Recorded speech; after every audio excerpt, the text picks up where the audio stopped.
ธรรมย่อมรักษาผู้ประพฤติธรรมผู้ประพฤติปฏิบัติตัวเองตามสัจธรรมตามความเป็นจริงความจริงอันนั้นเนี่ยสิเกิดกลายเป็นบุญจริตปกปักรักษาบุคคลผู้ประพฤติตามความเป็นจริงเองไม่ให้ตกไปสู่ที่ชั่วเพราะว่าที่ชั่วที่มีอันตรายที่มีภัยที่มีสงครามน้ำท่วมที่มีแผ่นดินถล่มฟ้าผ่าลมพายุที่มีโรคหลายที่อดอยากและแห้งแล้งนี่เอื่นว่าที่ชั่วซึ่งก็บ่มีผู้ใดปรารถนาแต่ว่าทำกรรมอันใดไว้ย่อมได้รับผลของกรรมนั้นๆสืบไปและหู้ผลว่าชาติหน้าจะเป็นเช่นไรดูการกระทำในชาตินี้อยากว่าล่ะชาตินี้รับผลกรรมใดชาติที่แล้วก็ทำผลกรรมนั้นแหละว่าพวกเข้านั่นนะต่อของเก่าทุกคนได้เป็นชาติมนุษย์มาโดยเสมอกันแล้วเสมอกันเบิดเอาทั่วโลกเลยความบุคคลทั่วโลกได้สามารถเสมอกันเลยว่านี่ต่างตรงอนุสัยหรือนิสัยอุปนิสัยที่สั่งสมเขามาคนเกิดมาแต่สิเว้าโดยพื้นฐานมันคนที่มีศีลห้านั่นแหละมันยังเกิดขึ้นมาเป็นคนใดโดยพื้นฐานซื่อแต่ว่าสิมาแตกต่างคือว่าอุปนิสัยที่สั่งสมอุปนิสัยสันดานสั่งสมเข้าไว้ตัวนี้ แต่ว่าถ้าไปคบเพื่อนที่เป็นกัลยาณมิตรก็ไหลไปสู่ความเป็นกัลยาณมิตรธรรมเรียกว่าล่ะถ้าคบคนพาลกับพ่อยพาลไปนำเด้คบคนเช่นไรย่อมซึมซาบเอาอุปนิสัยเช่นนั้นไปฉะนั้นเพิ่นว่ามนุษย์เป็นผู้ฝึกได้เข้าใจว่าล่ะเป็นผู้ฝึกได้แม้นสิบ่รู้จักหยังก็ช่างเอาพวกนิโกเอธิโอเปียพุ่นมาแต่ว่าถ้าหันหน้าเข้ามาใครครวญและศึกษาพิจารณาคำสอนฝึกสมาธิก็สามารถฝึกสมาธิได้เป็นสมาธิได้บ่ล่ะสั้นแหละบัดนี้ถ้าฝึกไปในทางที่ปล้นที่กี้ที่ลักเสพยากระเสพยาไปน้ำเขาไม่ใช่ว่าล่ะทั้งสั้นแล้วทุกคนมีโอกาสเสมอกันมาเกิดเป็นมนุษย์แล้วไม่ได้เลือกผู้หญิงผู้ชายแล้วก็ไม่ได้เลือกคนจนหรือคนรวยบ่เลือกขึ้นอยู่กับการไปคบค้าสมาคมกับบุคคลเช่นไรย่อมเป็นดูดังว่าบุคคลเช่นนั้นเหมือนคนดีเขาเจ้าก็ยกย่องคนดีล่ะเขาเจ้าบ่ได้ยกย่องคนเลวเด้เห็นบ่ล่ะคนดีความดีคนดีทำได้ง่ายความชั่วทำได้ยากส่วนคนชั่วจะทำดีทำได้ยากเพราะว่ามันสืบความเคยชินเนาะสั่นแล้วอย่างหมู่พระภิกษุสงฆ์องค์ใดที่เพิ่นนำธรรมะความจริงคำสั่งสอนของพระพุทธเจ้าแสดงแล้วตรงกับคำสอนพระพุทธเจ้าพุทธวจนะหรือปฏิบัติตรงจังซี่เฮาก็ยกย่องเป็นธรรมดาเหมือนพระสัตว์คือเฮาเคารพนับถือโดยพระธรรมโดยพระวินัยกับหลวงปู่น้อยเป็นธรรมที่ละเอียดเป็นธรรมที่ลึกซึ้งเป็นความจริงที่เพิ่นผ่านกิเลสดำกฤษณามาได้ความหลงตัวนี้บ่ธรรมดาเด้เพิ่นผ่านได้บ่ล่ะแล้วเพิ่นก็นำสิ่งที่เพิ่นได้ประสบพบมาออกมาแสดงเพื่อให้คนได้รู้ความจริงมันนั่นแหละบัดนี้สิหาว่ายกย่องกันโดยความสนิทสนมบ่เลยบ่รู้จักกันเลยเห็นบ่ล่ะแต่ว่ารู้จักโดยพระธรรมธาตุธรรมธาตุโดยพระธรรมโดยความจริงย่อมเข้ากันกับความจริงเด้เห็นบ่ล่ะความจริงย่อมเข้าใจกับความจริงรับความจริงซึ่งกันและกันก็ต้องยกย่องสรรเสริญตัวบุคคลผู้ประพฤติดีบุคคลผู้ประพฤติชอบเขาก็ต้องยกย่องสรรเสริญบุคคลผู้เช่นนั้นที่ยกย่องเพราะโดยความเคารพอย่างเคารพพระธรรมเคารพพระวินัยนี่แหละเป็นธรรมธาตุเดียวกันเอื่นว่าพระธรรมและพระวินัยเดียวกัน ไม่ได้เคารพหรือยกย่องเพื่อให้เกิดลาภสักการะแห่งตนเข้าใจบ่นี่นั่นสั่นแล้วสิเอาอีหยังสิมาเปรียบเทียบกันพระโมคคัลลากับภาษาลิบุตรเป็นเพื่อนกันมาตลอดเห็นปะเอาเศรษฐศาสตร์นี่ก็ได้บ่หันตศาสตร์อื่นนี่เขาเจ้าก็เกิดพร้อมกันเป็นเศรษฐีมานำกัน เป็นเพื่อนกินเพื่อนเที่ยวเพื่อนเล่นมานำกันแต่สมัยบ่ท่านได้บวชเห็นปะเมื่อบวชแล้วพระโมคคัลลาบรรลุธรรม7 มื้อกับบรรลุภาษาลิบุตรบรรลุ15 มื้อเห็นบ่ล่ะครึ่งเดือนกับบรรลุ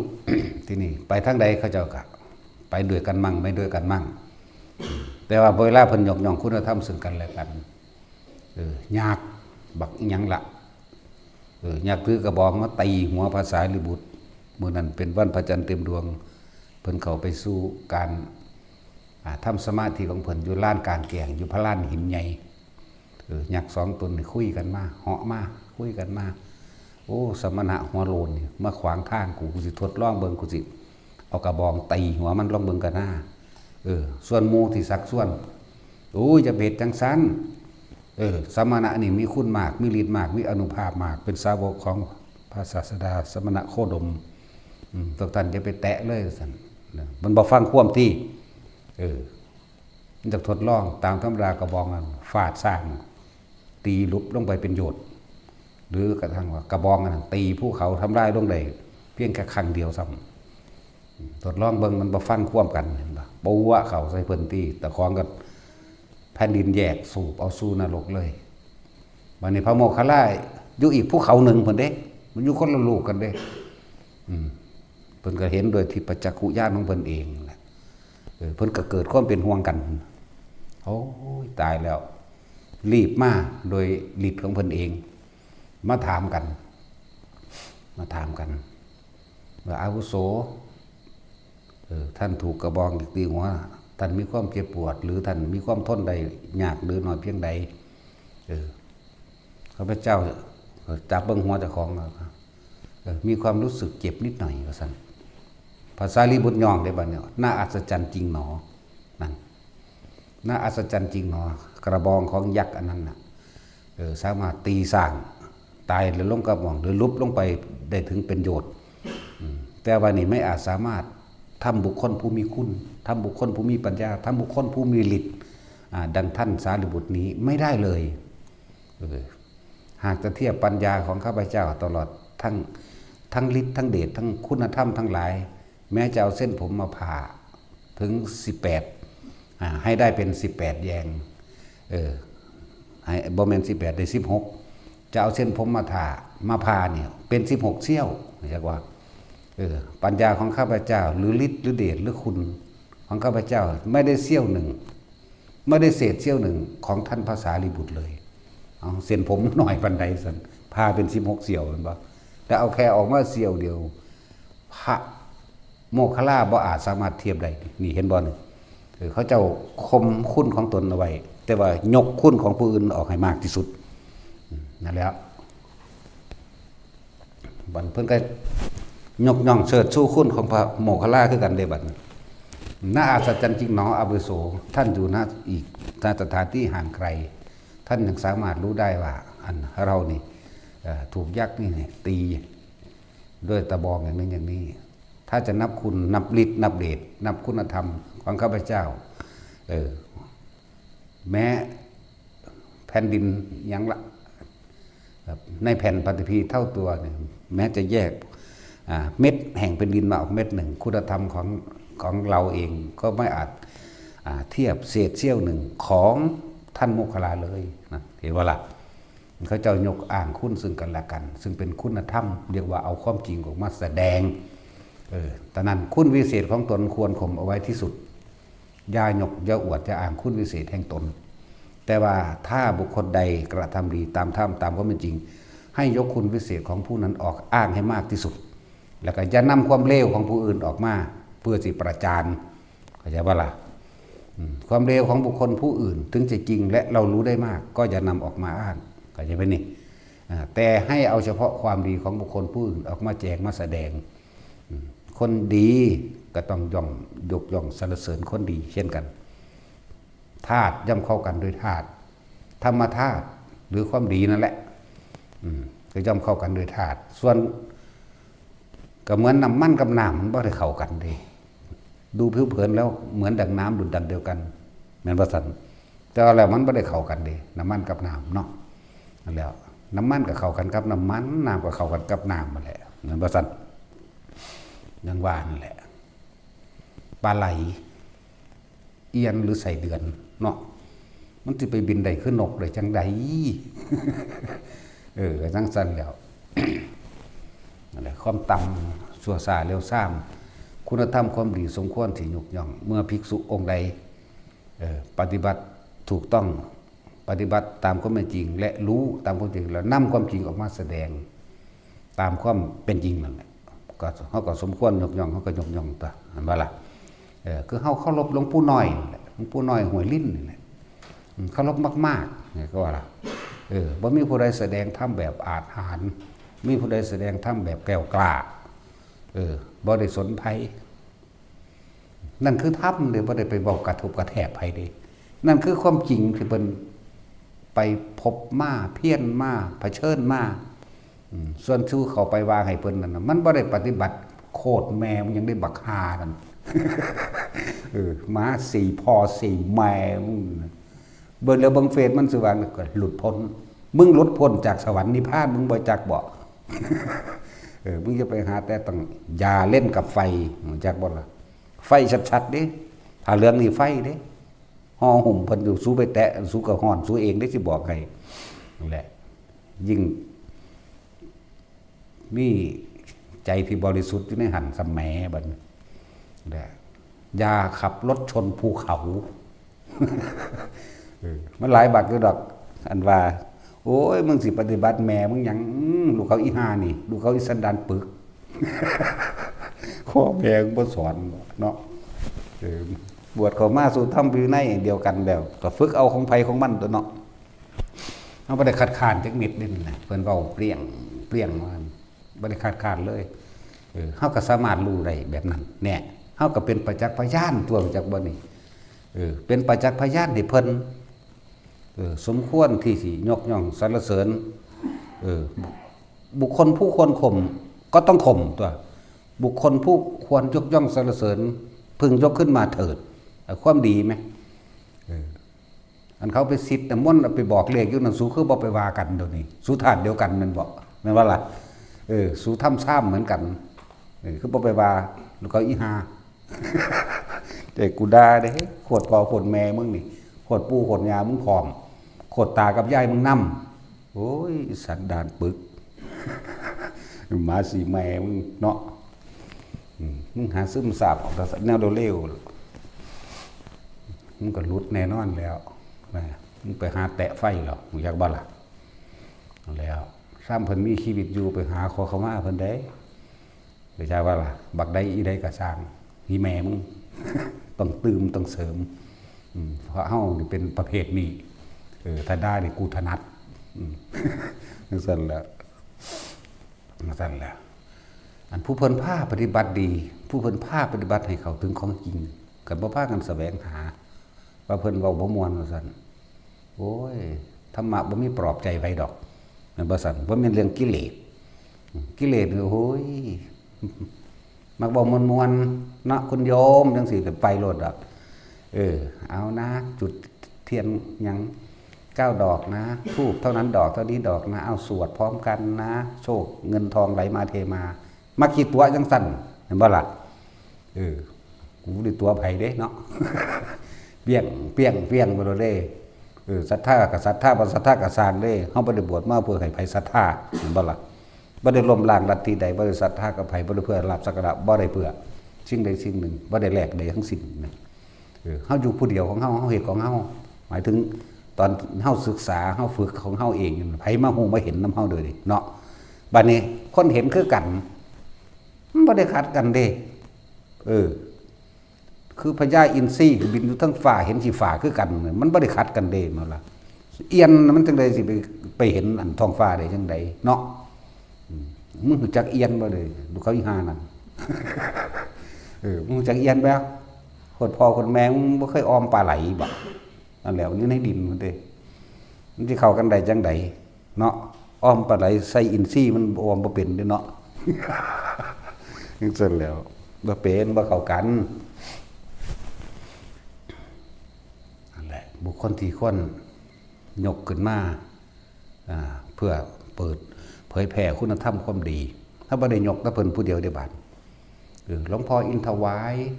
วัดปานาคำน้อยนี่เฮาก็ยกผู้เพิ่นปฏิบัติดีปฏิบัติชอบแม่นบ่ซั่นหลวงพ่อสุชาติอภิชาโตหลวงพ่อครูอาจารย์หลวงพ่อปราโมทย์มื้อนี้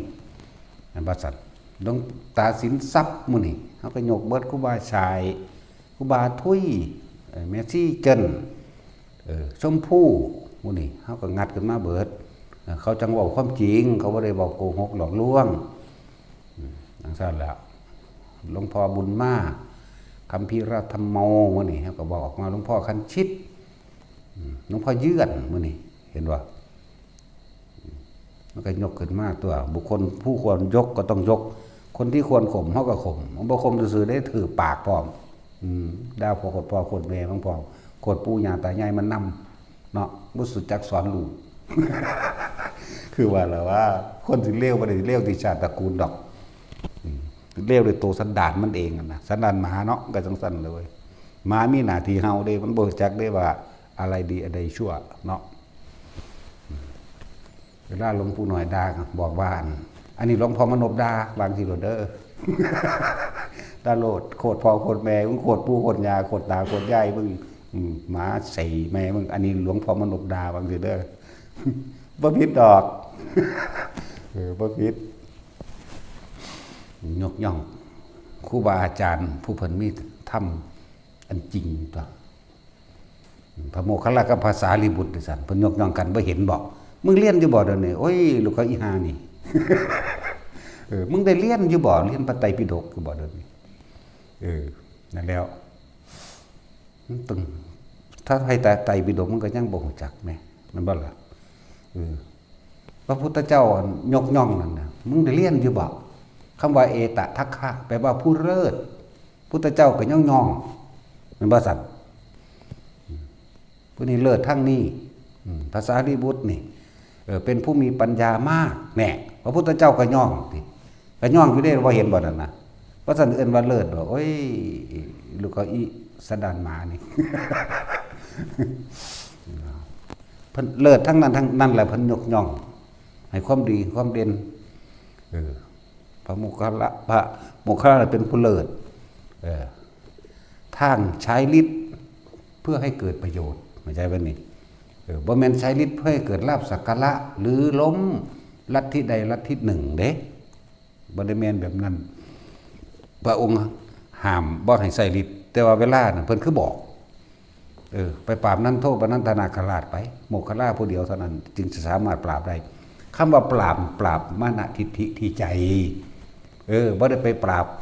วานสิสู่ฤทธิ์เดชของอริยะบ่ได้สู่ได้เบิดจักบ่ล่ะเนี่ยน้อยๆก็สู่ได้ภาษาดากสำนันหนึ่งแม่นบ่ซั่นสามเณรสุมาณะมันก็สู่ได้สังกิจจะก็สู่ได้เน้นสุขะมันสู่ได้เบิดนั่นแหละกุมารกัสสปะมันสู่ได้เบิดแต่ว่ามันบ่เอามานะทิฏฐิเขาลงจากบาลบาทนี่เขาจะเอามองนี้ที่เพิ่นให้แสดงกันนะบ่มีผู้ใดสามารถจะปราบมานะทิฏฐิของพญานี่ได้มีแต่โมคคัลลาเท่านั้นเนี่ยเพิ่นก็ให้ไปมันซ้ำจะขามันมุนๆได้มันสิไปยากหยังภาษาสำนักเนาะแต่ว่าเขาบ่ได้ขาเขาขามานะทิฏฐิอันเป็นมิจฉาจากว่าอย่างตัว พระสงฆ์องค์ใดเพิ่นปฏิบัติดีปฏิบัติชอบเฮาก็ยกองค์นั้นขึ้นมาตัวว่าซั่นสิว่าสังฆังสรณังคัจฉามิถือเอาผู้นี้เป็นสรณะนี่ก็เป็นหนึ่งในพระรัตนตรัยอยู่แล้วก็ยกขึ้นมาตัวเนาะเฮาบ่ไปย่องจักเทื่อได้อันใบหวยใบเบอร์ทำนายไทยทักนั่นนี่แม่นบ่ล่ะ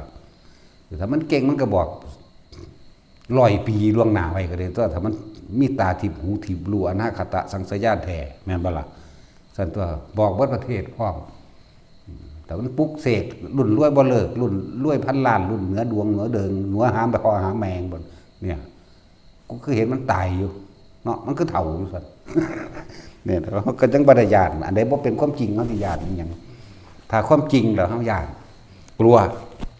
บ่กล้าเล่นกับไฟจักว่าล่ะความจริงเด้เป็นสิ่งบ่ตายเด้สัจจังเวอมตะวาจาอย่างว่าความจริงเป็นสิ่งมาตายโดยเฉพาะธรรมเขาเจ้าออกมาจากความจริงของเขาเจ้าทั้งสั้นแล้ว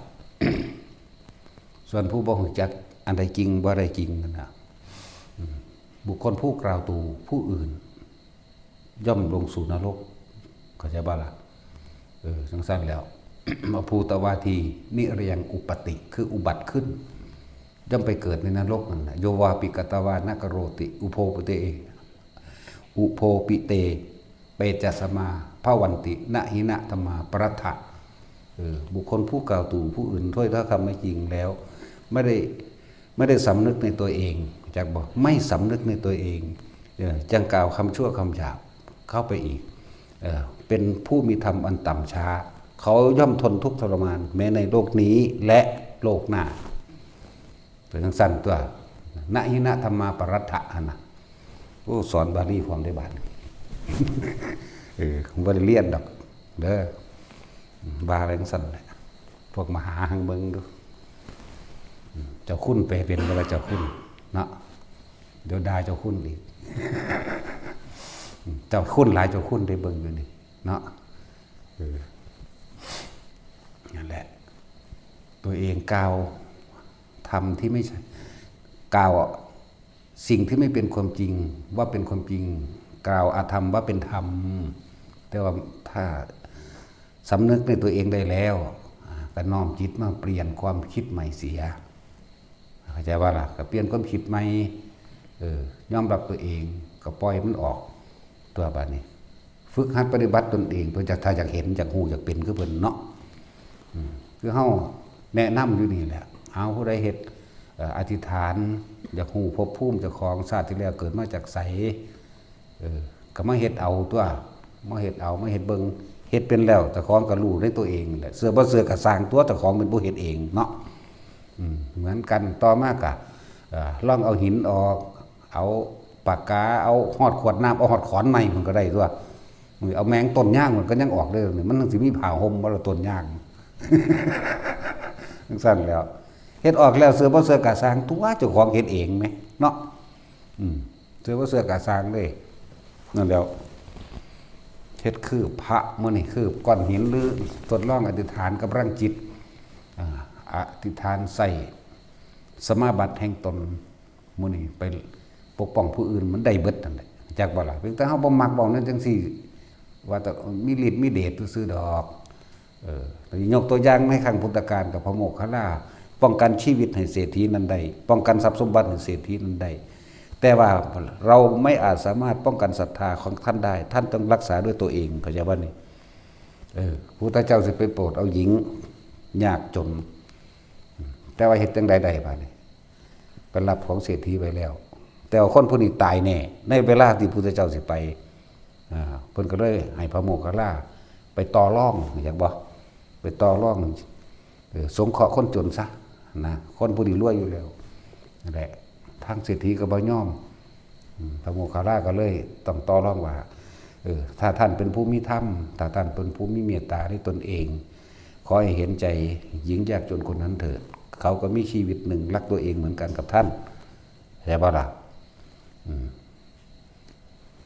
พอหญิงคนนี้จะต้องตายภายในเวลานี้แต่เขาจะรอดได้ตลอดทั้งได้บรรลุซึ่งมรรคผลเขาจะได้บรรลุโสดาบันในเวลานี้ถึงจะตายหรือไม่ตายก็ช่างเถอะแต่ว่าเศรษฐีก็ต่อรองขึ้นมากันหากข้าพเจ้า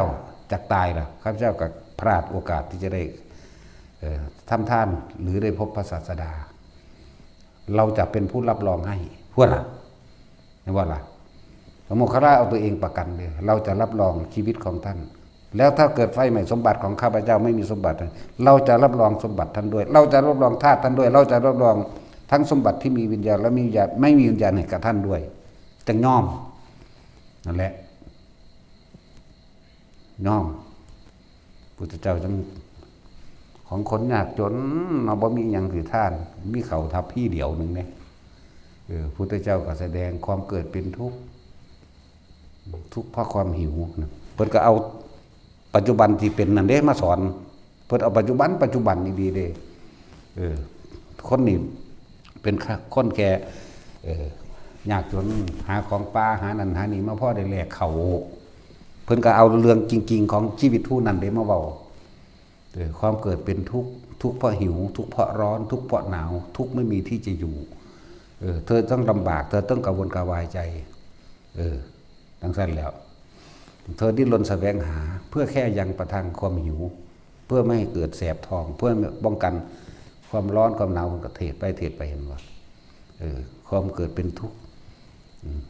ความเจ็บไข้ได้ป่วยไม่สบายเป็นทุกข์ก็ถามว่าเธอเคยเจ็บไข้ไม่สบายไหมเคยพระเจ้าค่ะนะฟังไปกับบรรลุโสดาบันมันก็รับเขามันก็สันให้เบิ่งเลยเด้นั่งในที่สมควรอันนึงแล้วสันให้เบิ่งทั้งนั้นกับวือขึ้นเลยปีติปราบปลื้มน้ำตาไหลขนาดนั้นเด้ดุจน้ำว่ากอยลอยขึ้นกูด่าวือขึ้นเลยบ่ขาดคิดว่าในใจของคนทุกคนผู้นั้นอาหารนี่ของเราเป็นของหยาบเป็นของต่ำช้าเป็นของคนจนเขาคิดไว้ว่าพระพุทธเจ้าเคยเสวยอาหารเฉพาะที่ดีที่ประณีตของคนจนคนต่ำสายยังเฮาแถมจำเป็นทุกขตะขอทานอีกต่างหากเวลาบ่มีก็ไปขอทานเวลามีก็ไปแลกก็จะว่าล่ะบ่คิดว่าสิเพิ่นสิกรุณาถึงขนาดนี้เกิดไปติน้ำตาไหลลอยขึ้นกายลอยขึ้นพร้อมเด้ธรรมดาเด้นั่นแหละมันก็เลยคมปิติไว้ได้ก็เลยพิจารณาอริยสัจนั่นเองไหวในตำราว่าบรรลุโสดาบันนะว่าโสดาบันแล้วมันเลยไปหอดปุ่นสั้นแล้ว นั่นแหละจังว่า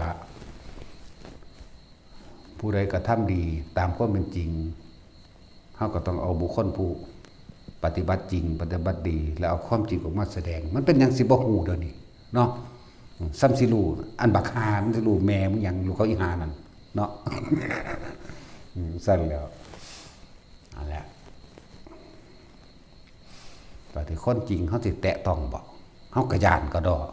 เขาบ่กล้าไปบ่ายด้วยไฟเห็นว่าซั่นอันนั้นมึงบ่ได้ฮู้จักว่าไฟบ่ไฟมึงกำไปเลยเพราะว่าหยังตามึงบอดเห็นว่าซั่นตาบอดพวกนี้บ่จักอะไรเป็นประโยชน์ได้เป็นโทษบ่จักว่าไผสินำมหาชนคนทั้งหลายออกจากทุกข์ได้คือนำเอาความจริงมาแนะนำกันเป็นแนวเป็นทางให้ผู้คนผู้นั้นตัวสายมันก็ตรงไปเลยเหมือนกับว่าประคองคนบ่ให้ออกนอกทางมรรคก็มีองค์8นั่นแหละสัมมาทิฏฐิมีความเห็นถูกต้องตามความเป็นจริงแล้วเข้าใจลึกซึ้งในความจริงของชีวิตตัวเองแล้วเขาก็เดินไปตามสายทั้ง8ตัวสั้นแล้วมันก็ยังบ่ได้สะทกสะท้านไผได้ล่ะซื่อๆอยู่แต่ให้เคารพเด้เคารพธรรมเด้เคารพธรรมจักว่าโตคนจักมาก็ตายดอกไปก็เลยเฮาก็สิตายคือกันนะแต่ว่าก็ต้องเคารพนั่นแหละเพราะอาศัยกิริยาทั้งกายแสดงกระบอกเสียงคือร่างกายนั่นแหละออกมาแสดงคนเฮาภูมิจิตภูมิธรรมหมายถึงความรู้ที่ฝังเอาไว้ในจิต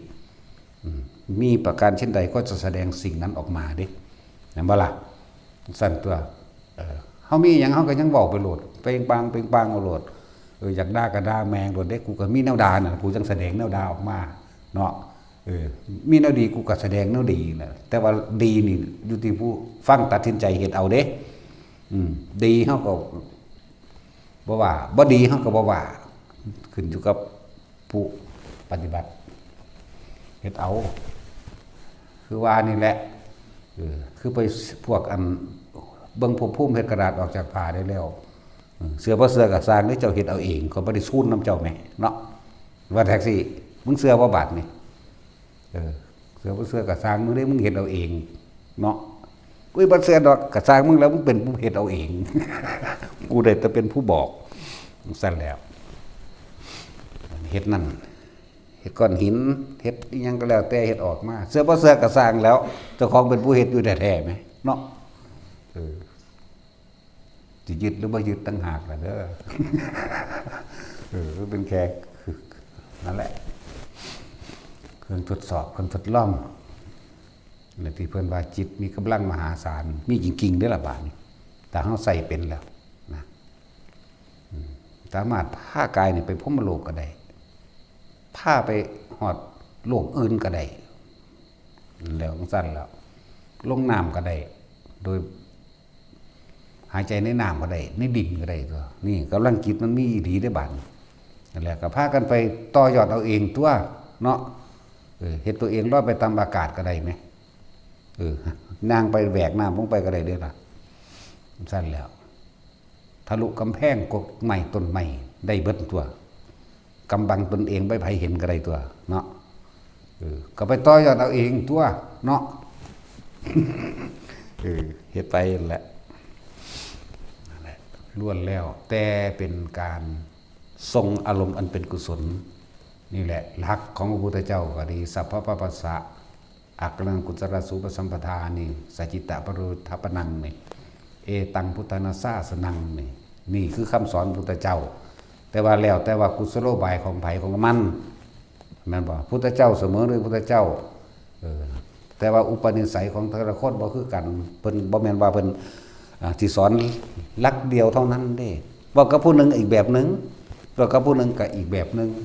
สอนไปตามอุปนิสัยสอนไปตามความต่ำความเป็นปานกลางหรือความละเอียดอย่างว่าน่ะเบื้องต้นท่ามกลางและที่สุดเห็นบ่สั้นตัวเจ้าที่สุดมาสอนคนปึกๆมันสิเห็นอย่างเป็นเนาะคือสอนพญายค้อนคนปึกเล่นคนฟองอย่างเม็ดเด่นนั่งสั้นแล้วก็เฮ็ดน้ำรถไปอย่างมันมีแนวเล่นเนาะมันเล่นมันสนุกสนานเด้เฮ็ดกระดาษออกจากผ้าก็นั่งเงึดอยู่หั่นตอนนี้เขานั่งเงึดนั่งหาเหตุผลว่ามันออกได้จังใดตอนนั้นความคิดของพวกเจ้าบ่ได้ไปฆ่าไผได้นั่นน่ะบ่ได้ไปฆ่าสัตว์บ่ลักทรัพย์ไปปล้นกี่กับไผบ่ได้ไปกี่ตัวหรือหาเหล้าเมายามากินกับไผได้นั่นน่ะกุศลบ่ล่ะบาดนั่นแล้วกุมเฮ็ดทดลองเฮ็ดจังซั่นแน่ความเพียรก็มีอยู่ในหันความพยายามและอดทนก็มีอยู่ในหันนั่นว่าซั่นเดี๋ยวสติปัญญามันก็มีมาเองดอกนาเอาละล้วนแล้วถ้าเป็น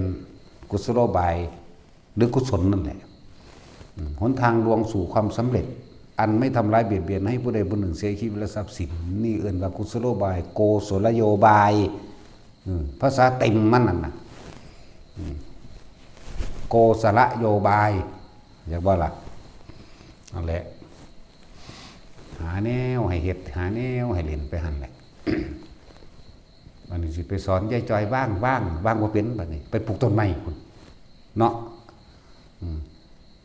ยายจอยจะว่างเด้อแบบนั้นแบบนี้นะที่ว่างเลยจังใดไปปลูกต้นไม้แน่ต้นไม้ใหญ่ขึ้นมานกก็ได้กินคนก็ได้กินอันนั้นอันนี้ก็ได้กินมันก็คอยเป็นสันตัวจะสอนทางปัญญาได้จังใดสาวบ่มีสมองเนาะ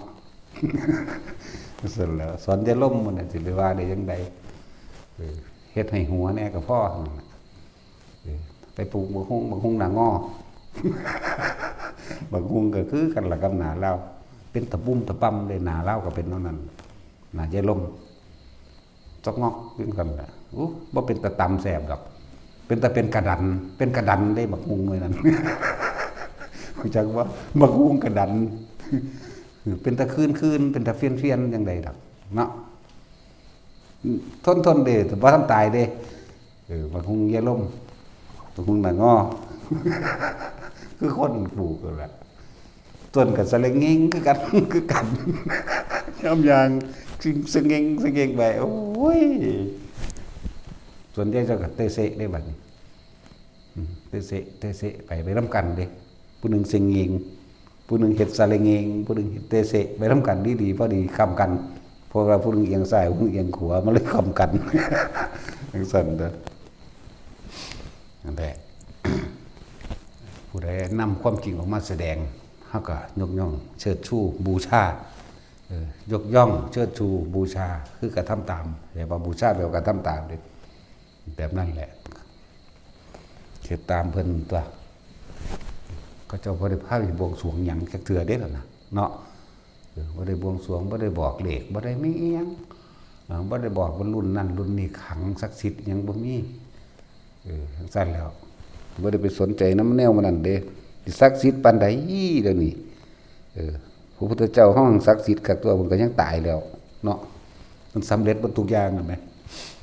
ไปเว้าเรื่องมีฤทธิ์มีเดชหลายกับพระโมคคัลลาเด้เพิ่นก็ยังย่องอยู่ย่องบ่ล่ะบาดนี้ยกย่องพวกเดียวกันบ่ส่วนแม่นว่าซั่นกับพวกเดียวกันตัวยกย่องพวกเดียวกันเนาะพวกปฏิบัติคือกันได้รู้แจ้งเห็นจริงตามความจริงเหมือนกันก็ยกย่องกันเองตัวสิเฮาย่องเจ้าของเองบ่ย่องกันเด้อดอกมีแต่ว่านั่นไม่แต่กูดีกูมาเกิดเด้อกูนั่งขมออยู่นี่เห็นบ่นี่มันแต่เลวตัวมันจังเกิดเนาะจังแล้วบ่มีไผย่องเจ้าของเด้ผู้เข้าถึงธรรมความจริงแล้วบ่ย่องเจ้าของมีแต่ว่าเจ้าของเลวทั้งนั้นแหละนั่นแหละความดีของบุคคลผู้อื่นควรเอามาประกาศคุณให้มากๆส่วนความดีของตัวเองควรข่มเอาไว้อย่าเอามาประกาศเข้าใจบ่ล่ะหรือความเลวของบุคคลผู้อื่นแม้เราจะรู้จริงก็ตามอย่านำออกมาเบานี่เป็นนั่นแหละคือการประจานตัวเองนำสิ่งที่ตัวเองเป็นภูมิจิตภูมิธรรมผู้ใดสั่งสมอกุศลความเลวระย่ำก็เอาความเลวระย่ำของตัวเองออกมาอวดหมู่เหมือนบ่ล่ะผู้ใดมีความดีมันก็เอาดีออกมาอวด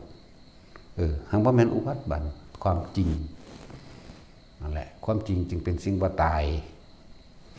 ธรรมะก็คือธรรมะจริงก็จริงก็เป็นของมันอยู่จังซั่น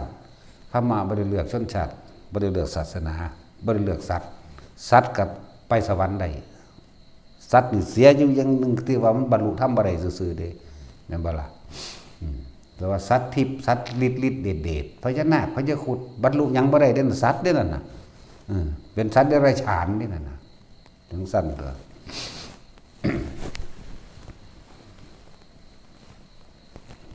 เขาก็ทำบุญไปสวรรค์ได้เกิดเป็นมนุษย์ได้เหมือนกันอันนี้ง่วก็ไปสวรรค์ได้นี่ล่ะโคนันทวิสารจากตายจากสั้นก็ไปเกิดอยู่ในสวรรค์หมดเลยล่ะง่วพญาง่วทั้งสั้นแล้วเนี่ยมันไม่ได้แยกด้วยบัดนี่คือธรรมนี่คือความจริงผู้ใดทำความจริงโดยคุณประโยชน์ให้ผู้อื่นแล้วก็โดยไม่เบียดเบียนให้ผู้ใดเสียชีวิตทรัพย์สินนี่คือความดีคำว่าดีคือต้องไม่เบียดเบียนทำร้ายให้ผู้ใดผู้หนึ่งเสียชีวิตทรัพย์สินนั่นแหละนี่เป็นว่าดีตามความเป็นจริงแต่ผู้ใดระลึกนึกถึงระลึกแล้วบ่มีความเลวอันใดมาปะปนบ่มีหยังเห็นให้เกิดของข้ามองใจบ่มีมันก็ไปสวรรค์ตัวบันตายเพราะความเคยชินในการกระทำจิตมันติดหม่องใดมันติดความดีก็ไปเกิดทั้งดีแต่ติดความเลวมันก็ไปเลวนั่นแหละมันจะไปแม่นอีหยังนั่นแหละจิตสุดท้ายผู้ใดเฮ็ดอันใดสั่งสมสิ่งใดไว้มันก็ชินกับสิ่งนั้นนั่นแหละเป็นว่าภูมิจิตภูมิธรรมผู้ใดมีอันใดก็เอานั้นออกมาแสดงเด้เขาก็ยกย่องเชิดชูบูชาผู้เป็นคนจริงธรรมจริงอริยะก็เอาออกมาตัวบ่ย่องจักเทื่อได้ล่ะพวกไปหาสักไล่มิตรดาเนาะมันก็คนละธาตุกันเนาะมันคนละธรรมธาตุสู่มันอธรรมธาตุมันคนละเรื่องกันเด้เบิดไปย่องเด้รุ่นนั้นรุ่นนี้รุ่นใดก็สร้างแม่มันขายเฮ็ดหยังมันคือบ่เฮ็ดเอาเนาะรุ่นรวยพันล้านสิคนพ่อคนแม่มึงว่ามันสิไปได้มันไปทางใดเดี๋ยวนี้เนาะรวยเบิ่นเลิศใส่ไปใส่ซื้อให้พระพุทธเจ้าเป็นหลวงพ่อหยังแน่ล่ะหลวงพ่อรวยแน่หลวงพ่อโอ้ยตายแล้วบ่ได้ย่องเลยล่ะแนวนี้มันก็ด่าโดยเฉพาะภิกษุนักบวชส่วนคนธรรมดาเฮ็ดจังไดก็เฮ็ดไปตัวมันเป็นอาชีพคือเขาปลูกผักปลูกหญ้าขายปูขายปลาหามาได้เขาก็ขายหอยขายกบขายไก่ขายเป็ดเห็นบ่ท่านพวกขายพระบางนี่เขาก็เป็นอาชีพเขาบ่แม่นภิกษุนักบวชขายลูกอันเป็นพ่อแม่ของเจ้าของนั่นบ่ซั่นก็คือว่าแล้วมันบ่แม่นพ่อแม่เขาก็เลยเฮ็ดขายเห็นบ่ซั่นพระธรรมและวินัยนี่เป็นศาสดาแทนเราตถาคตก็นั่นแหละพ่อแม่เฮาแม้นสิเป็นรูปเหมือนพระปฏิมากรพระพุทธรูปหรือรูปพระสงฆ์เขาก็บ่ได้ขายแม่นบ่ล่ะก็คนละอันตัวนั่นแล้วมันจะไปขายได้ยังไงผู้เรียกว่าบูชานี่เคารพนับถือยินดีกระทำตามด้วยความเคารพ มันเป็นธรรมดาได้คำว่าพ่อแม่ครูอาจารย์คำนี้เป็นหลวงตาอีพ่อใหญ่บัวถึงได้เป็นผู้ว่าเนี่ยมันออกจากความรู้สึก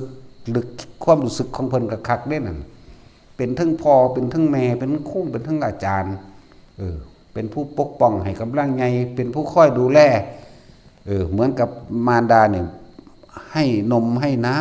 ำดูแลปกปักรักษาป้องกันเหลือบยุ่งไห้บ่ซั่น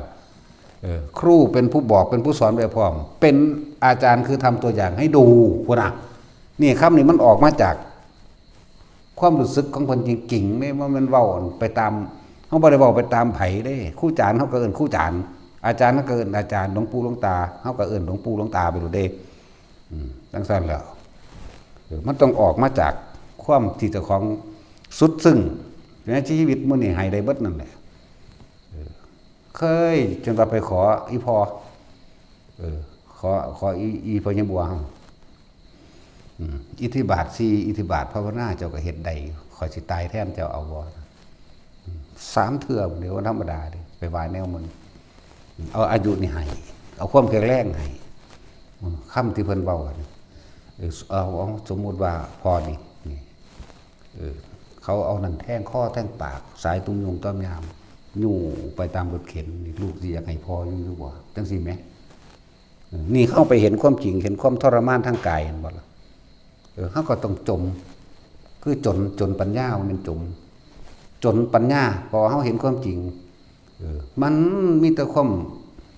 บ่เบิ่งความจริงมีแต่ความหลงว่าอยากให้เพิ่นอยู่อยากให้เพิ่นอายุยืนอยากให้เพิ่นมันบ่เป็นไปตามนั้นเฮาฝืนธรรมชาติเข้าใจบ่ล่ะ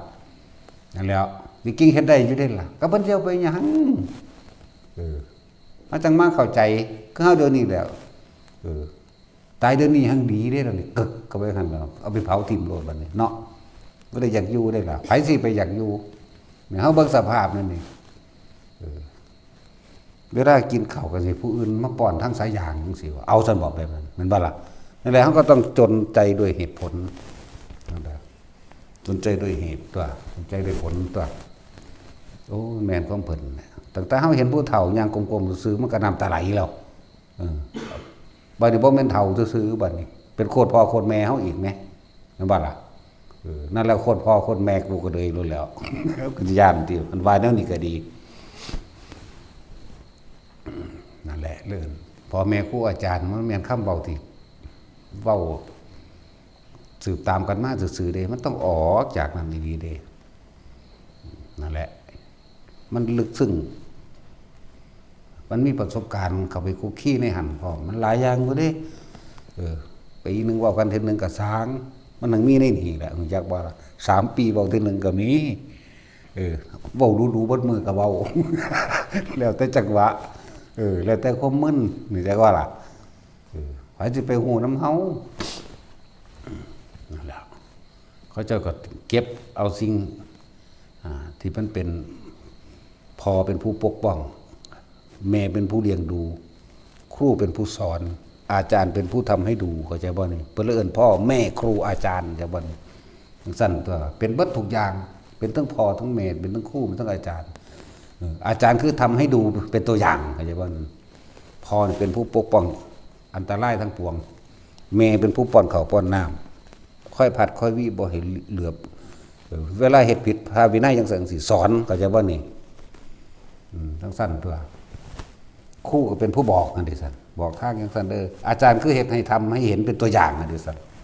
ลึกซึ้งคือหยังนี่เด้บ่แม่นสิเว้าเอาซื่อๆเด้คือเขาโอ้ยผมศรัทธาพ่อแม่ครูอาจารย์หลายซั่นหนูบ่ทันรู้จักกูอยู่สิมาศรัทธาหยังว่ากูได้อีห่ากันศูนย์ซ้ำเนาะบักด่ามันเอ้ยบักหาเอ้ยศูนย์ซ้ำอันนั้นมันบ่มีได้มีแต่หายด่าได้นั่นมื้อใดบ่ได้ถูกด่าก็กินข้าวบ่แซ่บคือกันแล้ววะกูต้องไปยั่วจังซั่นตัวนั่นแหละมันคนละจริงกันจังว่าพวกอันเฮาก็คือเว้านี่ตักเตือนหมู่ภิกษุสงฆ์เหมือนกันนี่เรียกว่าอยู่ในฐานะอันสมควรแก่ฐานะนั่นบ่ล่ะที่บอกที่เตือนหนึ่ง เอาพระวินัยได้มาเตือนแล้วก็เอาพระธรรมมาเตือนได้บัดนี้ธรรมคือความจริงเข้าใจว่าล่ะพระวินัยคือดุจดังมารดาเป็นผู้เลี้ยงผู้เป็นผู้ประคองเฮาให้นำให้เขาค่อยปัดผัดวี่กันยุ่งกันฝนกันแดดยังไงได้บ่ล่ะธรรมก็คือความจริงวินัยคือดุจดังมารดาพระธรรมคือความจริงได้เป็นดุจดังบิดาเลยพระวินัยเป็นดุจดังมารดาคอยประคับประคองลูกให้แข็งแกร่งอย่างบ่ล่ะนั่นแหละยกย่องกับยกย่องผู้เขาเจ้าเข้าสู่พระธรรมคือความจริงพระวินัยคือสิ่งที่เป็นรักษามาได้รักษามรรคผลรักษาหลายๆอย่างให้ทุกคนเดินตามตัวอย่างว่าอันพวกอันคล้ายนั่นคล้ายนี่ดีๆผมเห็นมิตรเลือนตาเล่ามิตรผิดกันเอาไปมากจนว่าฆราวาสเนี่ยไปปกครองสงฆ์สงฆ์ยังเข้าห้องสงฆ์ขอตัวเองเด้เขาไม่ได้สนใจว่าสิเหตุน้ำเด้ไม่เห็นน้ำมึงดอกเลยแล้วกูเห็นน้ำพระพุทธเจ้าแล้วก็จบเด้นั่งสั้นละอย่าหาว่าไม่ยกย่องกันเองวะนี่พระพุทธเจ้าเพิ่นก็ยังยกย่องลูกศิษย์เพิ่นเป็นบ่ล่ะจะหาคนมีปัญญาละเอียดลึกซึ้งดุจดังว่าสารีบุตรไม่มีเธอจงไปคบสารีบุตรเถิดแม่นบ่ซั่นจะหาเป็นผู้แกล้วกล้าดุจดังไฟเหมือนพระโมคคัลลานั้นไม่มีเห็นบ่ล่ะจะหาคนบรรยายธรรมได้ละเอียดลึกซึ้งดุจดังว่ากุมารสักกปะบุตรของเรานั้นไม่มีหังสันตัวมึงอ่านบ่นั่นลูกเขาอีหานี่สันตัวมันมีอยู่ว่ามึงบ่ได้ศึกษาดิเอตตะคะอสิติมหาสวก80นั่นเลิศแต่ละอันแต่ละทางเรื่องสั้นเด้เบิ่งเพิ่นยกย่องพระมหากัสสปะบัดนี้เสมอด้วยคุณแห่งเราคุณป้าตุนว่าธรรมดาเด้เพิ่นยกย่องพระกัสสปะผู้ทรงทุดงคคุณ13ข้อแม้แต่เราตถาคตก็ทำไม่ได้เยี่ยงกัสสปะมันบ่แม่นเรื่องธรรมดาเด้แม่นบ่ล่ะยกย่องบ่ซั่นโอ้ยเดี๋ยวก็ได้อีกแล้วเขาอีหานี่หันแล้วพระพุทธเจ้าเพิ่นยังทอมตนลงไปแม่นบ่ล่ะแม้แต่เราตถาคตก็ยังทำไม่ได้ดุจดังกัสสปะนี่แหละไปหาอ่านมึงได้ไปอย่าง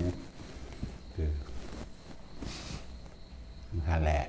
เห็นว่าเจ้าหาจะไปหาเหล่นกับไฟนะเงินไฟธรรมดาเด่นที่ว่าเปรียบเทียบอย่างคือใกล้คนเฒ่าเฝ้านรกเนาะเฒ่านี่แก้ศีลแก้ธรรมเด้บ่แม่นเฒ่าหัวงอกคือพวกนี้เด้นี่นั่งสักลากนั่งเงางานใกล้คนเฒ่าเฝ้าสวรรค์เด้อย่างว่าซั่นนั่งซั่นแหละใกล้คนเฒ่าเฝ้านรกใกล้คนเฒ่าเฝ้าสวรรค์คือกันเด้อมันธรรมดาเด้จะไปหาขับรถส้นภูเขามึงส้นก็ไปมึงสิมีจะคั่นเลยเนาะหมุนเบิดจะไปหาจับไฟนี่แม่นบ่รู้มันก็ฮ้อนด้วยไฟนี่คือความจริงนี่คือธรรมเนาะแต่ง่วนบ่ฮู้จักว่าไฟมันก็ยังโดดโยงออกมาโลดเพราะว่ามันเหยียบไฟนั่นล่ะนั่นแหละความจริงสัตว์เดรัจฉานก็ไปสวรรค์ได้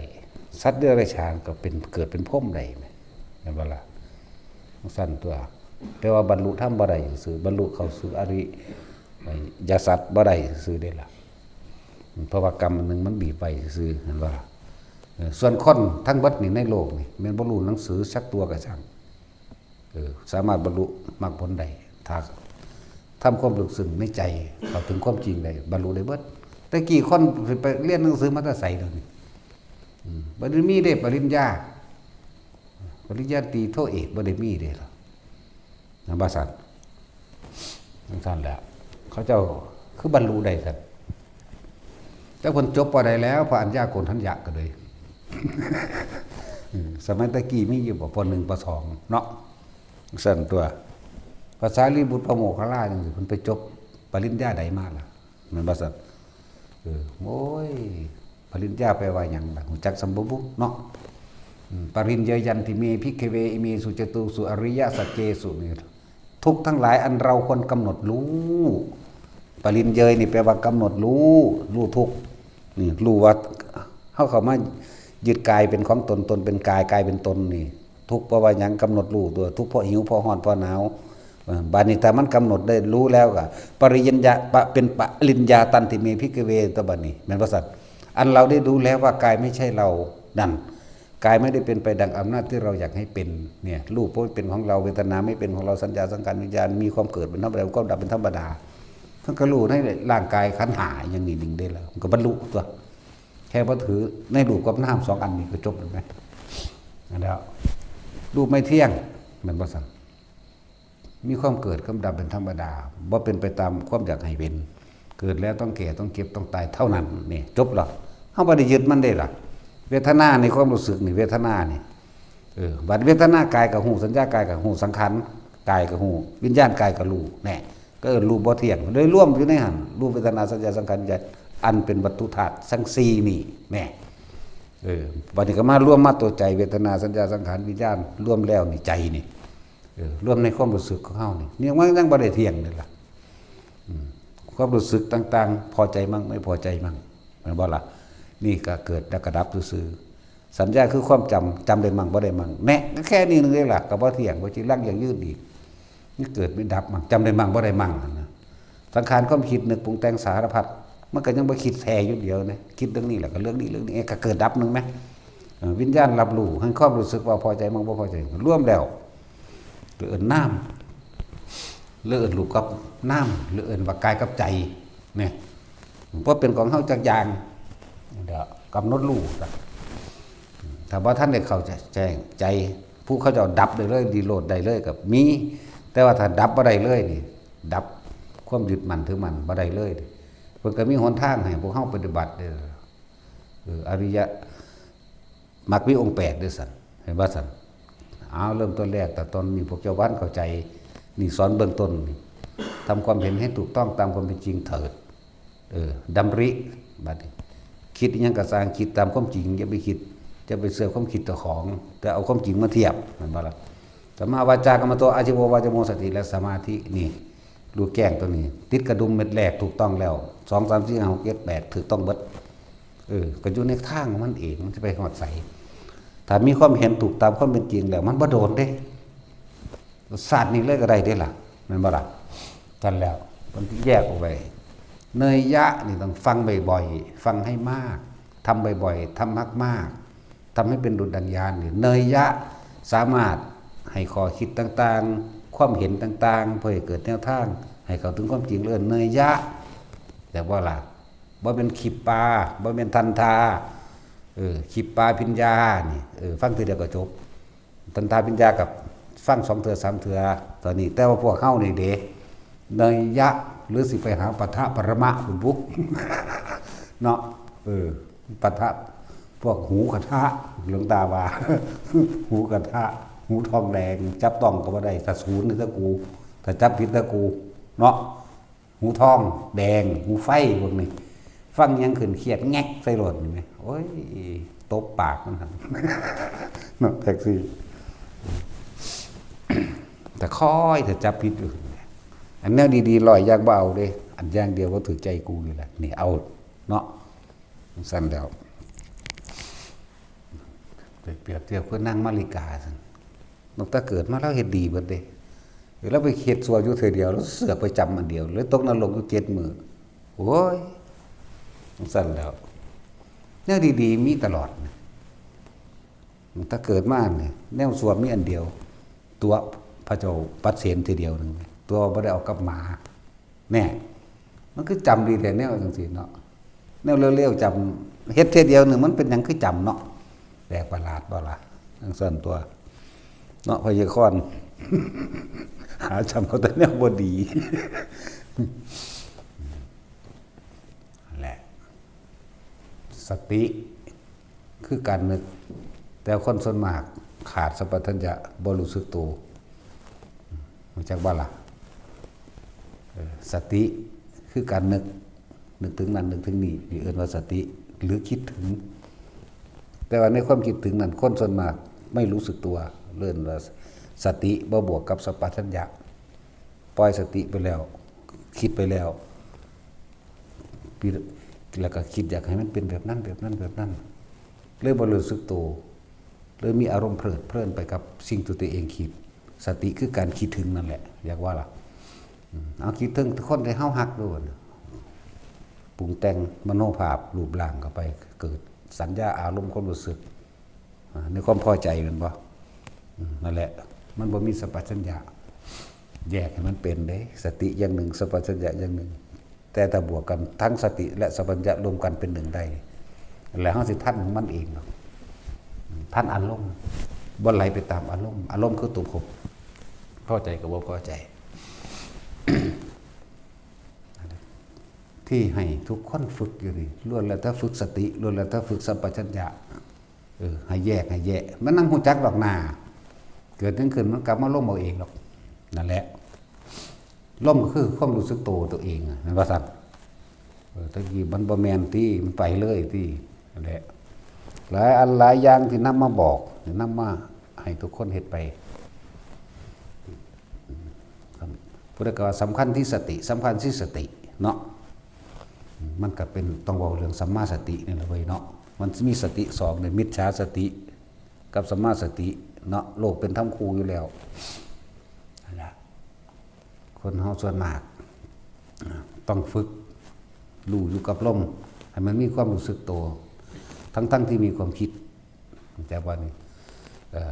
ความคิดนั่นแหละคือสติคิดถึงเรื่องนั้นว่า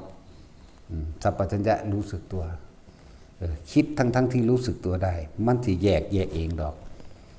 อารมณ์ก็ไปเกิดกับสิ่งที่คิดไม่ได้นี่ก็อีกแบบนึงเด้อนี่ก็อีกแบบนึงคนเฮาส่วนมากเป็นแบบนั้นปุดไหลไปนำสิ่งที่คิดเท่าไหร่ก็ไหลก็ไม่รู้เนาะ ต่อให้หยุดคิดนั่นแหละจึงรู้แต่ก็ต้องเอาอาศัยความคิดนั่นแหละเบ้ออยู่ธรรมดาเด้หลวงปู่ดุลดอกคำเว้าอันคำเว้าหลวงปู่ดุล นั่นแหละทีนี้เฮาจึงมีการฝึกให้ทุกคนนั่นน่ะสตินี่กลับขึ้นมาให้ระลึกถึงอยู่ในหลักสติตั้งมั่นคงมั่นปักลงยั่งลงเรียกว่าสติปัฏฐาน4กายเวทนาจิตกับคิดนั่นแหละธรรมคือสิ่งทั้งหลายทั้งปวงที่ปรากฏเป็นอารมณ์ก็ได้อารมณ์ก็เอิ้นธรรมบ่อารมณ์ก็เอิ้นธรรมจักสิเอิ้นทั้งใดนั่นแหละ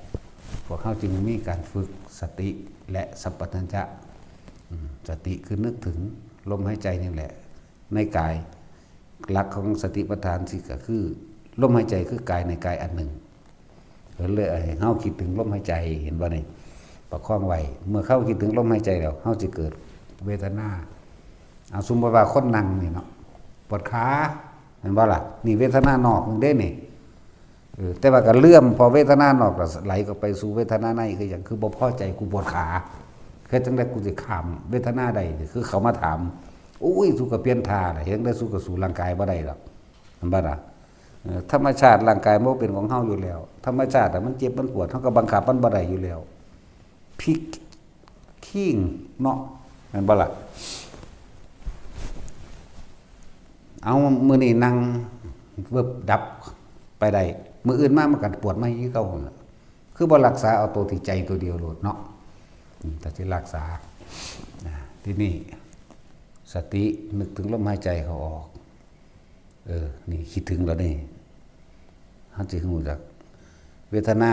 มี2เวทนานอกคือปวดขาเวทนาในคือบ่พอใจถ้ามันบ่ปวดมันก็บ่ว่าเด้พอใจหรือบ่พอใจมันบ่บอกเนาะอันใดบ่พอใจได้แม่ฟังดีๆคนเฮามันสิอันแนวบ่ถูกใจกูคือสิสูญกูเก็บมาคิดนี่กูถิ่มบ่เป็นเนาะแม่นบ่คือนั่งมานาฬิกาภาษาเชิงกันกับหมาทีเดียวนึงก็ไปคิดฮอดเนาะทีเดียวนึงดอกบ่หลาย แล้วก็ไปตัวเจ้าปัจเจนว่าบ่ได้เฮ็ดเอาแต่บ่เชื่อท่านพี่ลงไปเบิ่งดูนั่งเห็นว่าหั่นเจ้ากันเชิงกับแพะว่านั่นแหละนี่แนวทีเดียวนึงเด้มันเป็นหยังไม่เจือเอาแต่แนวบ่ได้แหละสมน้ำหน้าตกนรกเก็บมือข้าวเดียวนึงดอกเก็บมือมนุษย์ปุ้มลงไปมันก็ขึ้นดอกเดี๋ยวลองเบิ่งแม่ไปก็เลยเนาะนั่นแหละส สติแปลว่าคิดถึงแปลว่านึกถึงอย่างลมหายใจเข้าออกเมื่อเฮาอยู่กับลมหายใจเข้าออกสัพพัญญะมันสิเกิดจากบ่รู้สึกตัวได้บัดนี้รู้สึกตัวว่าปวดขาเมื่อรู้สึกตัวว่าปวดขากูไม่พอใจเห็นบ่นี่ตอนนั้นบ่ปวดก็บ่ว่าเด้เนาะนี่มันไปเก็บเอาแต่แนวบ่ดีแนวบ่พอใจนั่นมาเวลาส่วนสิคนที่ถามว่าสิขามเวทนาจังไดก็สู้กับพลิกขิ้งตัวมันสุนั่งมือนี่มืออื่นก็เก็บอีกคือเก่าแม่นั่งอีกก็เลยไม่ว่าล่ะแต่ว่าจะพลิกจิตออกจากลมหายใจนี่นั่นเลื่อนว่าเวทนานอกก็คือความปวดแขนปวดขานั่นแหละความร้อนความหนาวความยุ่งกัดเห็นบ่ความเจ็บปวดนี่เวทนานอกเวทนาในอย่างความบ่พอใจนั่นเองนั่นแล้วถ้ามันสงบเลยมันก็ไปพอใจสงบนั่นเองเนาะมันบ่รู้สึกโตได้นั่นน่ะอย่างสั่นกายลมหายใจคือการเวทนานอกคือการเจ็บปวดร่างกายเข้าใจว่านี่บ่พอใจเวทนาในคือบ่พอใจนั่นเองมันก็มีสองอย่างทั้งพอใจและไม่พอใจจิตคือความคิดนึกปรุงแต่งแต่ว่าจิตในจิตกับไปอีกมันเป็นหยังคือบ่ควบคุมคือบ่รู้เท่ารู้ทันว่าสิ่งทั้งหลายทั้งปวงมันบ่เที่ยงแท้แน่นอนดอกให้ฮู้ทันในความรู้สึกตัวของมันรู้สึกตัวว่าปวดขาเข้าใจว่านี่พลิกขิงเปลี่ยนท่าหรือนั่งอยู่แล้วจะเปลี่ยนท่านั่งไม่ก็ได้แต่ว่าอย่าออกจากลมหายใจนี่สัพพัญญะจากว่านี่รู้สึกตัวอยู่นี่เพราะมันเอาความรู้สึกไปอยู่กับปวดขาแล้วไม่พอใจแต่ว่านี่รู้สึกตัวแบบกลางๆเรียกว่าสัพพัญญะสติคือคิดถึงสัพพัญญะคือรู้สึกตัวมันจะต้องคิดถึงตามก็เป็นจริงว่ากายหรือว่าเป็นของเฮาบังคับบ่ได้แหมก็เปลี่ยนท่าถึงตัวเนาะหลังจากนั่งอยู่นี่รู้แต่ว่าต้องไปคิดกับมันลุกขึ้นไปย่างก็ได้ล่ะนักปฏิบัติไหมเนาะเปลี่ยนอริยบทยืนเดินนั่งนอนเพราะว่าการทำสมาธิมันเป็นการนั่งอย่างเดียวยืนเดินนั่งนอนนั่งท่าได้ก็นั่งไปเถอะนั่งเอาหัวเอาก้นขึ้นนั่งทั้งฝ่าก็นั่งเนาะเอาหัวตั้งดินไว้เอากันนั่งอากาศกันนั่งเอาก้นขึ้นเด้อว่าให้เข้าใจก็กระแทกกระทันน้ำมันแหละโง่หลายก็เลยว่าเสียดสีน้ำปึกหลายย่างไปกับอยู่กับลมหายใจนี้ต่อมาเวทนาในเวทนามันก็เกิดอีกอย่างหนึ่งก็คืออาการอุเบกขาเวทนานั่นเองนั่นแหละเป็นตัวสัพพัญญะเป็นตัวรู้สึกตัวที่เขาฝึกให้ทรงฌานเจริญฌานหรือจับจุดอารมณ์นั่นแหละเวทนาในเวทนาคนเฮาบ่ฮู้จักว่าอันใดสิเป็นเรื่องอุเบกขานี่มันเป็นจังไดความรู้สึกของอุเบกขาคนบ่ฮู้เลยคนเฮาที่อยู่สองอย่างดีใจก็หัวแฮ่นๆตบมือเต้นแห้งแรงกาเข้าไปเสียใจเด้ก็ทั้งไห้ทั้งห้องทั้งอยากฆ่าเขาแม่นบ่ล่ะนี่พอใจกับบ่พอใจมันโดดข้ามอุเบกขาแล้วก็เลยให้หาจุดอยู่จุดเพื่อจะรู้เท่าทันสุขและทุกข์หรือพอใจกับไม่พอใจต้องเอาอุเบกขามาเป็นตัวกลางตั้งไว้ซะก่อนตัวเพื่อหยังเพื่อจะรู้เท่าทันความคิดนี่สติคือมันไปคิดถึงผู้นี้แล้วดึงกลับมาตัวบาดนี้มันว่าซั่นมันก็เป็นจิตในจิตก็ควบคุมเลยสติกำกับจิตเริ่มเป็นความรู้สึกตัวทั่วพร้อมไปหรือว่าจิตหนึ่งตั้งอยู่ในอารมณ์ที่เป็นหนึ่งอันเป็นอุเบกขาด้วยนั่นแหละคำว่าธรรมคือหยังโอ้ยกับพ่อใจกับบ่พ่อใจนั่นแหละทำในธรรมก็เลยเรียกว่าล่ะธรรมนอกก็อย่างอารมณ์มันเกิดจากการเห็นบุคคลอีนี่งามเว้ยมันพ่อใจหรอกอีนี่บ่งามเว้ยบักอันนี้อีอันนั้นสัตว์นั่นสัตว์นี่เรื่องเล่าต่างๆบ่ซั่นนั่นแล้วนั่นแหละธรรมเลยทั้งหลายเอิ้นว่าธรรมทั้งเบิดเฮ็ดจังได๋เฮาสิละทั้งเบิดได้ก็ต้องอยู่ในระหว่างอุเบกขาให้มันเป็นแล้วเฮาสิเห็นดอกกายเวทนาจิตธรรมคือสิ่งทั้งหลายทั้งปวงนั่นแหละคือธรรมบ่ว่าสิเป็นภายนอกก็อาศัยของภายนอกแล้วมากระทบมันจึงเป็นของภายในธรรมนอกหรือธรรมในธรรมในคือพอใจกับบ่พอใจ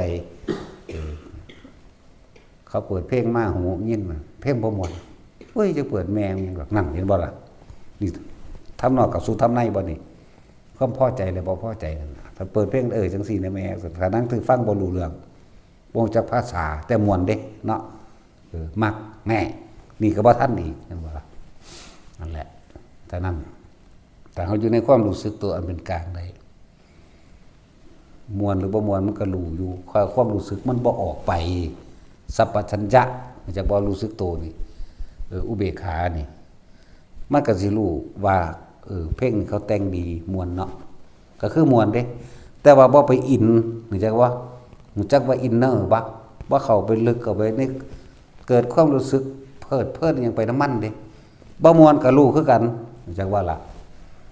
นั่นแล้วมวลก็รู้บ่มวลก็รู้ได้บัดเพราะมันเรารู้เท่าทันสังขารคือความคิดปรุงแต่งต่างๆอันเป็นสัญชาตญาณเป็นสัญญาหรือสัญชาตญาณนี่สัญชาตญาณนี่เป็นสัญญาหนูตะกอนมันเคยมักแบบนี้มันเคยหลงมาแบบนี้มันบ่มักแบบนี้มันเคยหลงแบบบ่มักแบบนี้เลยเป็นสัญชาตญาณหรือสัญชาตญาณภาษาไทยว่านั่นเลยเป็นธรรมดาของมันถ้าเฮาเท่าทันก็สังขารุปเปกขายานเห็นสิ่งทั้งหลายทั้งปวงกับปรุงแต่งนึกคิดของมันแล้วมันก็ถิ่มอารมณ์มันก็เกิดบ่ได้มันก็เลยเข้าไปบ่มีฮอดความรู้สึกแม้กระทั่งว่าเป็นอุเบกขาก็ยังบ่มีเด้